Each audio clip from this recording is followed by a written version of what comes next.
दोस्तों figure of speech की अगली सीरीज आज पढ़ते हैं हम लोग। तो आज हम लोग स्टडी करेंगे एंटीथेसिस, पैराडॉक्स, ऑक्सीमोरोन एंड जक्सटापोजिशन। ये कुछ वर्ड हम लोग स्टडी करेंगे। तो सबसे पहले समझते हैं कि एंटीथेसिस किसे बोलते हैं। अ कंट्रास्ट और अपोजिशन, एक विरोध, कंट्रास्ट और अपोजिशन एक विरोध in the meaning of the contiguous phrases और clauses with a parallel grammatical structure. एक कंट्रास्ट और अपोजिशन एक विरोध होगा इन द मीनिंग में विरोध होगा of contiguous phrases and clauses. Contiguous means होता है नेक्स्ट टू, मतलब पास के फ्रेजेस और क्लॉजेस में वो एक विरोध होगा with a parallel grammatical structure. Parallel का मतलब होता है समानांतर, ग्रामेटिकल स्ट्रक्चर मतलब जो सेंटेंस होगा वो पैरेलल ग्रामेटिकल स्ट्रक्चर में होगा। बिल्कुल उसका जो ग्रामेटिकल स्ट्रक्चर होगा, रूप होगा, वो समान होगा, पैरेलल होगा, समांतर होगा। तो उसमें जो फ्रेज या क्लास जिससे भी वो बना हुआ है सेंटेंस, उसमें जो है एक अपोजिशन दिखेगा। तो उसके दोनों में एक दूसरे में जो है अपोजिशन दिखेगा, कंट्रास्ट, विरोध दिखेगा। इसको हम एंटीथेसिस कहते हैं। एग्जाम्पल ग्रुप में हम लोग समझते हैं willing to own and at afraid to strike. दोस्तों एक कंजंक्शन से जुड़ा हुआ ये मान के चलिए आप। विलिंग टू ओन्ड, आप किसी को घायल करने के मूड से, चोट पहुंचाने के इच्छुक हैं। एंड एफरेड टू स्ट्राइक, और डरते भी हैं, स्ट्राइक से डरते हैं, उस पर अटैक करने से डरते हैं। तो अटैक करने से डरते हैं और उस किसी को जो है चोट पहुंचाने के मूड में हैं। तो ये चीज़ें तो नहीं हो सकती है। ये अलेक्जेंडर पोप की जो लाइन, इनका वर्क है एपिस्टल टू डॉक्टर अर्बुथनट, यहाँ से लिया गया है ये। तो इसमें ये दोनों जो हमारा फ्रेज है, ये दोनों जो फ्रेज दोस्तों, willing to wound and at afraid to strike, ये दोनों फ्रेज है। इस फ्रेज में एक अपोजिशन, एक कंट्रास्ट दिख रहा है, जिसको हम एंटीथेसिस बोलते हैं। अगला एग्जाम्पल हम बताते हैं कि marriage has many pains but celibacy has no pleasure. Samuel Johnson साहब का वर्क है, प्रोज फिक्शन है, रेस्टलेस ये उनका वर्क है, प्रोज फिक्शन यहाँ से लिया गया। ये मैरिज हैज मेनी पेन्स, तो शादी में बहुत सारे पेन्स हैं, दर्द बहुत है। मैरिज अपने आप में बहुत दर्द रखता है। But celibacy has no pleasure, लेकिन अगर सेलिबेसी, ब्रह्मचर्य, आप शादी नहीं करते हैं, इसका मतलब है कि उसमें कोई खुशी भी नहीं है। ये भी चीज़ें शामिल उसमें हैं। तो ये there is a contradiction between two classes. ये दोनों क्लास है। ऊपर वाला दोस्तों ये विलिंग टू ओन, ये दोनों फ्रेज है। तो इसका मतलब है हम लोग फ्रेज या क्लास जो भी होगा, कॉन्टिगुअस मीन्स करीब, पास में, इस जो भी फ्रेज या क्लास होगा, इसमें कंट्रास्ट, इसकी मीनिंग में जो है कंट्रास्ट दिखता है, अपोजिशन दिखता है। जब कभी ये सिचुएशन क्रिएट होती है तो इसको हम एंटीथेसिस कहते हैं। अगला वर्ड हम लोग पढ़ते हैं दोस्तों, पैराडॉक्स पढ़ते हैं। पैराडॉक्स किसे बोलते हैं, ये खूबसूरत सा है। Paradox is a statement, paradox एक ऐसा statement that seems on its face to be logically contradictory, जिसका फेस, ऑन इट्स फेस, उसका फेस देखेंगे, रूप देखेंगे इसका, तो लॉजिकली, तार्किक रूप से कंट्राडिक्टरी दिखता है, ये विरोधात्मक दिखता है, विरोध प्रकट करना, अपशेड दिखता है, भद्दा दिखता है। ऐसा लगता है कि ये चीज़ें कहाँ हो सकती है, इसमें विरोध नज़र आता है। एट फिर भी turns out to be interpretable, ये इंटरप्रेटेबल होता है, इसकी व्याख्या की जा सकती है। इन इस तरीके से की जा सकती है दैट मेक सेंस, जिसका कुछ अर्थ निकलता है, मतलब इसको सही तरीके से एक्सप्लेन करते हैं, इसका अर्थ निकलता है। तीसरी, वार is peace, ignorance is strength.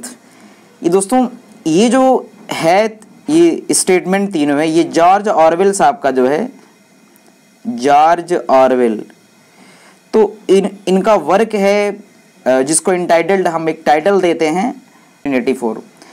तो इसमें इन्होंने इसका इस्तेमाल किया, ये स्टेटमेंट का इस्तेमाल किया है तीनों। तो हमको ये चीज़ समझना इसमें है कि जो है इसका मतलब क्या समझ लेते हैं कि पैराडॉक्स इसमें कैसे हो सकता है। उसमें एक इंग्लिश सोशलिस्ट पार्टी थी ऑफ ओसिनिया प्लेस है, तो इंग्लिश सोशलिस्ट पार्टी थी, उसका एक उद्देश्य था दोस्तों। उद्देश्य ये था total control over the people और ओवर देयर माइंड। तो जो इंग्लिश सोशलिस्ट पार्टी थी उसका एक उद्देश्य था कि लोगों के दिमाग पे कंट्रोल करना, लोगों पर कंट्रोल करना, उनके दिमाग को कंट्रोल करना, तो ये उसका उद्देश्य था। तो जॉर्ज ऑरवेल साहब ने इसको दिखाया है अपने नॉवेल में। इसकी मीनिंग ये है कि फ्रीडम इज स्लेवरी। ये जो गवर्नमेंट बिल्डिंग होती है उसका, ओसिनिया का, उस पर लिखा होता है, ये स्टेटमेंट लिखा होता है। अब इसका मतलब क्या होता है ये समझते हैं हम लोग कि फ्रीडम इज स्लेवरी। इसका मतलब ये है, अगर किसी व्यक्ति को बहुत फ्री कर दिया जाता है तो he can't be successful in his whole life if he is free from all survival bands. अगर कोई आदमी एकदम फ्री है तो कभी सक्सेसफुल नहीं हो सकता है, उसे उसी में स्लेवरी नजर आएगी, उस समय लिए गुलाम है, वो गुलामी में है। ये इसको बता दिया गया है। और बहुत सारे तरीके इसको एक्सप्लेन कर सकते हैं हम लोग। अगर इसका उल्टा कर देते, slavery is freedom. Slavery is freedom का मतलब कोई व्यक्ति अगर किसी की कस्टडी में रह रहा है, वो स्लेव है, तो वो फ्रीडम, उसे आज़ादी, मतलब उसे इस बात का डर नहीं कोई मुझ पर अटैक कर सकता है, कोई बाहरी अटैक के उसे डर नहीं है, क्योंकि वो किसी की कस्टडी में उसकी रक्षा करेगा। तो ये इसमें चीज़ें शामिल है। अगला दोस्तों, वार इज पीस। ये बड़ा इंटरेस्टिंग सेंटेंस है ये, वार इज पीस। इसमें यह बता दिया गया है कि वार इज पीस का मतलब, जब हम किसी से नफरत करते हैं या लड़ाई में होते हैं, तो किसी से लड़ाई करने के लिए, नफरत करने के लिए लोग अपने आप इकट्ठा हो जाते हैं, यूनिटी हो जाती है।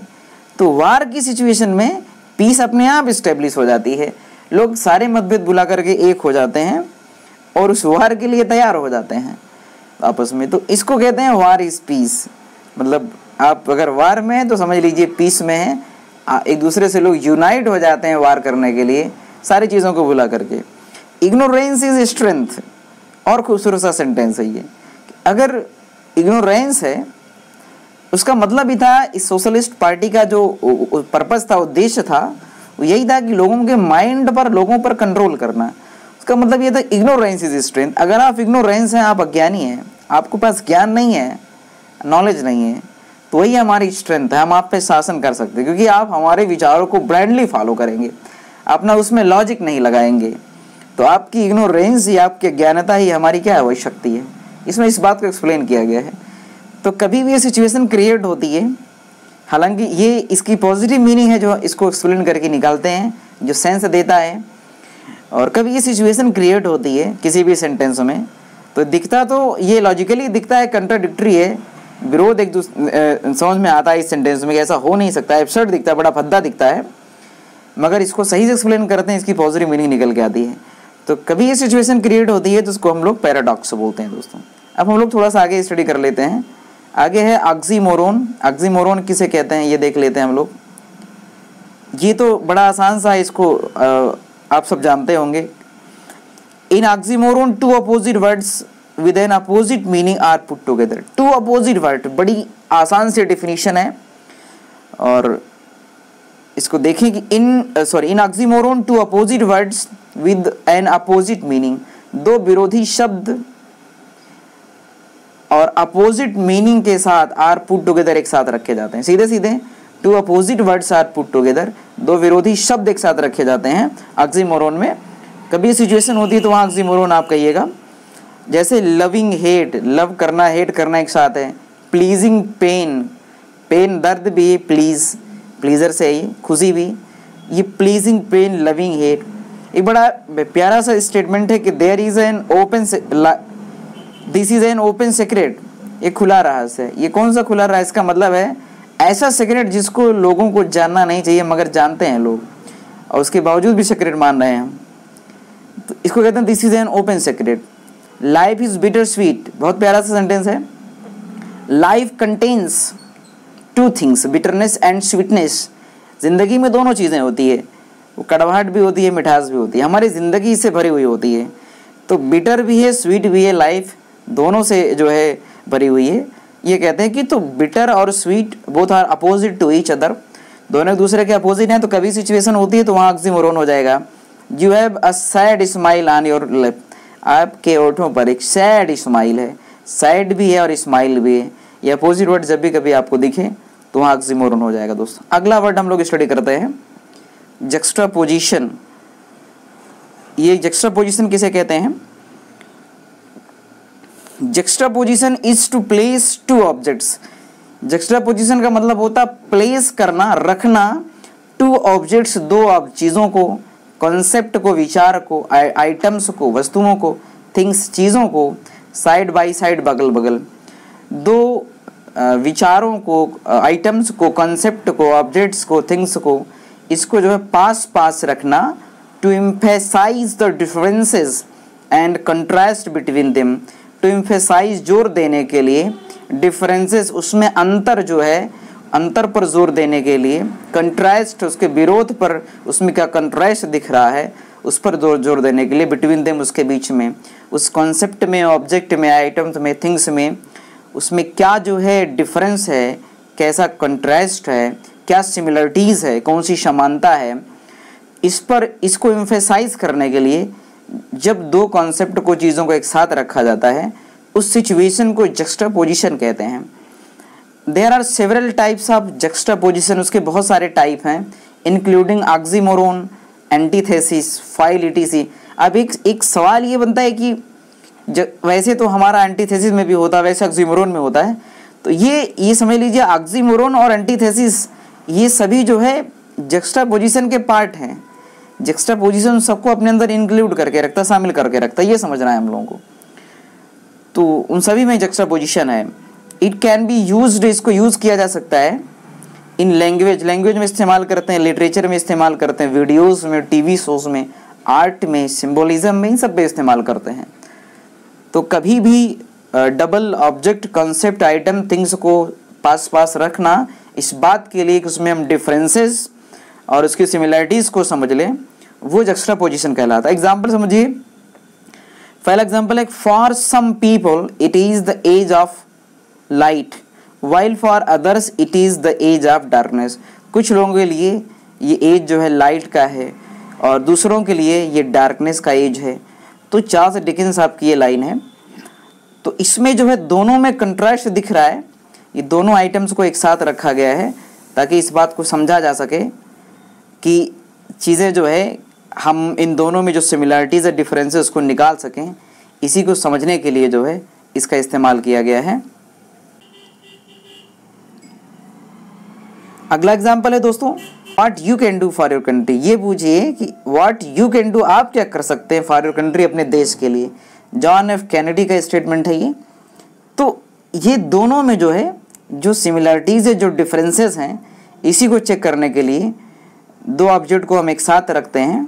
तो कभी सिचुएशन क्रिएट होती है तो जक्सटापोजिशन हो जाता है वो, और वो किसी में आप एंटीथेसिस, ऑक्सीमोरोन, फाइल, इन सभी में जक्सटापोजिशन नज़र आता है। तो ये हमको ख्याल करना, इसको जक्सटापोजिशन कहते हैं। तो ये ऑक्सीमोरोन, एंटीथेसिस, ये सब